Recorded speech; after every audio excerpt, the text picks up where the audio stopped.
வணக்கம். இன்றைக்கி umbrella ஃப்ராக்கோட bottom எப்படி ஸ்டிச் பண்ணுறதுன்னு பார்க்கலாம். இப்போ லைனிங் எடுத்திருக்கேன், மெயின் ஃபேப்ரிக் நம்ம நெட் ஃபேப்ரிக்கும் எடுத்திருக்கேன்.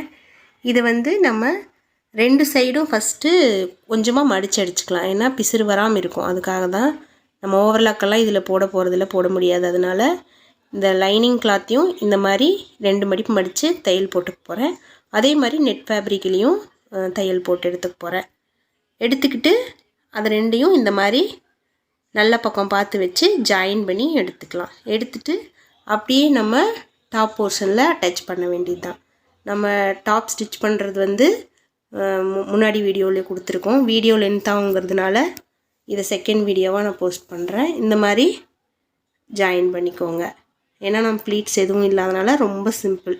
அப்படியே ஜாயின் பண்ணிவிட்டு டாப்பில் ஜாயின் பண்ணிக்கலாம். இப்போ நம்ம ஸ்லீவ்லேருந்து கீழே வரைக்கும் ஸ்ட்ரெயிட் தையலாக போட வேண்டியது தான்.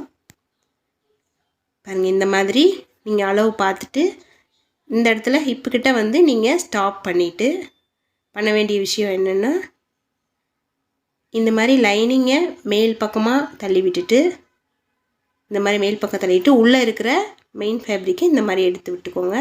எடுத்துகிட்டு ஃபஸ்ட்டு மெயின் ஃபேப்ரிக்கை தான் கீழே வரைக்கும் தைச்சி விடணும்.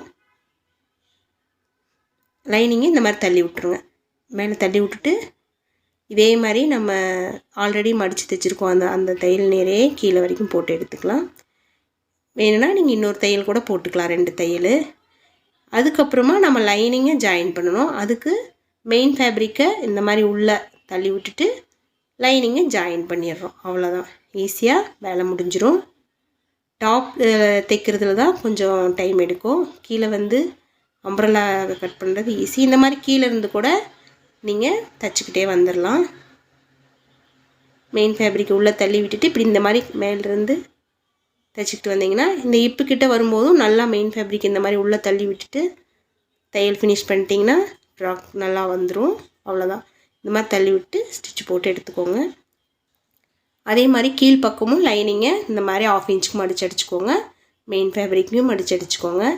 நான் எக்ஸ்ட்ரா ஒரு பார்டர் மாதிரி கொடுக்குறேன் நெட் ஃபேப்ரிக்கில்.